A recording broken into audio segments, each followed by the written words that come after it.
نقول بان المجلس صعيب كان، لان التكوين ديالو هنا نجيو لباكستان، غادي نجيو لغايانا، غادي نجيو للصومال.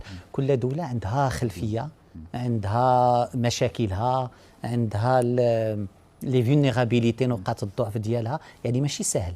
و يعني المجلس اللي قبل راه كانت عندنا فيه الامارات، كانوا دول اللي اليوم عندك فيه الجزائر، عندك فيه غايانا، عندك فيه باكستان، عندك فيه سلوفينيا، عندك فيه الدنمارك. يعني حتى الدول الاوروبيه اللي هاد ماشي يعني الدنمارك، سلوفينيا واليونان، هادو هما الدول الاوروبيه اللي يعني ماشي البرتغال والدول اللي قريبه لنا بزاف. نفس الشيء بالنسبه في اسيا، كوريا كوريا وباكستان في اسيا، غايانا وبنما في امريكا اللاتينيه.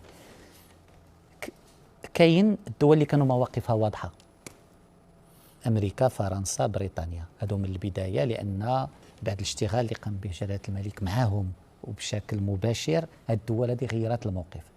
وكانت في التوجهات ديال جلاله الملك بان هاد الثلاثه هما الاساس باش جلاله الملك يدوز للمرحله المقبله، اللي هي مرحله ديال القرار.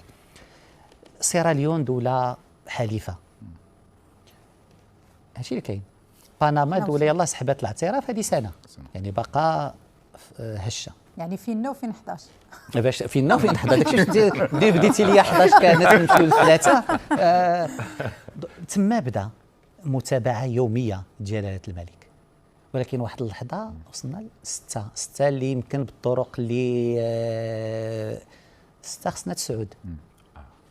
تدخل مباشر، تفاعل مباشر جلاله الملك مع قاده باش نوصلوا لتسعود، ومن وصلنا لتسعود سالت 10 و11.